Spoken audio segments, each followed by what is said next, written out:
film opens with this disclaimer. This is a true story. The events portrayed in this film are all true. The names are real names of real people and real organisations. Because scuzz, trash and suicide are obviously all real people, and the Unita Medical Supply Warehouse is a totally real and totally not fictitious company. It's Freddy's first day at work, and showing obvious initiative, Freddy shows up right on closing time on the eve of the 4th of July to get shown the ropes by Frank. The most important information he learns is that all skeletons come from India, and there's some sort of skeleton farm in India where they all have perfect teeth. Meanwhile, Freddy's friends are asking all the hard questions, like, are they going to party tonight? And where are they going to party? They decide to go see Freddy at his new job, because the one person responsible enough in the group to have a job is obviously the group's go-to for party information. After an extremely lackluster showing of the ropes, Frank and Freddy are wasting time in the office. Frank tells Freddy that Night of the Living Dead was a real event, and that they keep the corpses in the basement. Freddy's interest is piqued, and Frank takes him to the basement to show him some good old US of A Army engineering.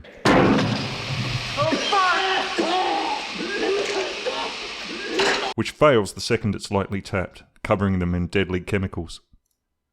The title card and opening credits roll to some of the coolest movie music ever heard.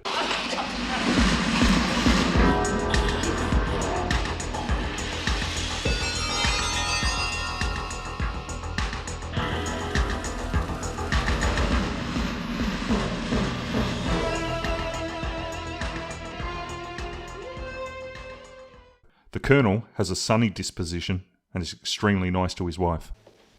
Hello, dear. How was your day? Usual crap. Oh, I'm sorry. What's for dinner? Your favorite, lamb chops. I had them for lunch. Obviously responsible for losing the barrels in the first place, the Colonel has been sanctioned to search for the barrels. His daily duties include waiting for some Nimrod to ring the number on the side of the barrel, and berating his wife Ethel. Freddy's friends decide to wait for him to get out from work in a spooky cemetery, because nothing ever bad happens in a spooky cemetery. If there's one thing graveyards are known for, it's that they are extremely fun places to party.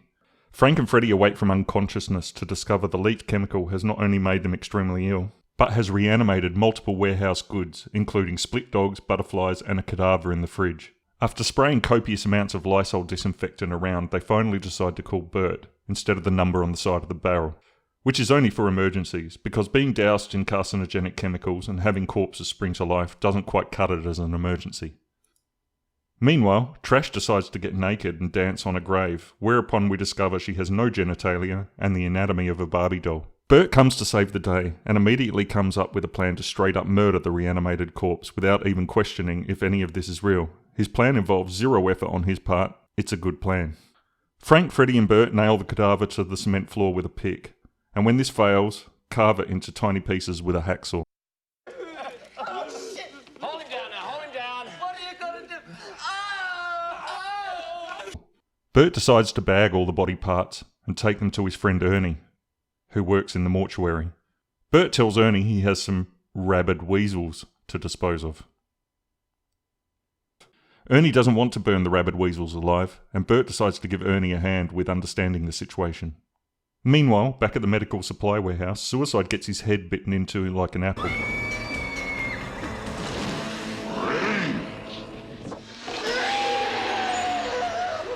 And obviously, unsatisfied with this meagre offering, Tarman immediately wants more brains.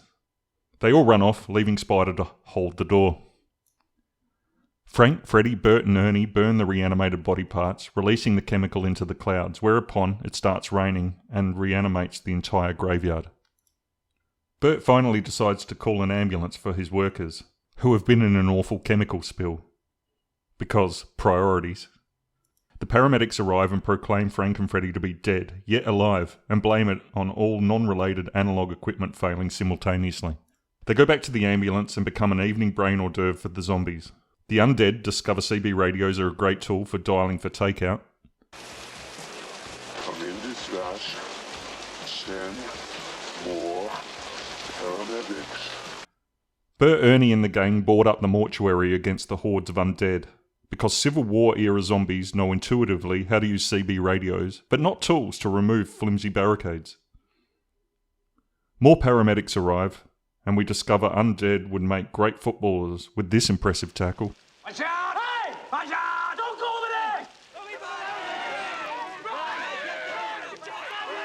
Bert captures a zombie and conducts one of the greatest interviews ever.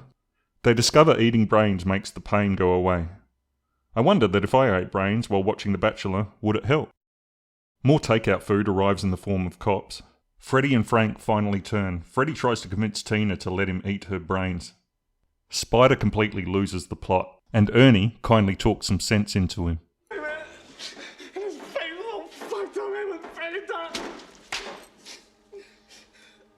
Not Freddy. Bert finally decides it may be a good idea to call that number on the side of the drum. The grumpy colonel finally gets the call he's been waiting for, and in US Army fashion decides to nuke the whole city. Everyone is nuked, and the last we hear, in one of the greatest premises for a sequel never ever realised, is the rain will put out all the fires. Rate, comment, subscribe.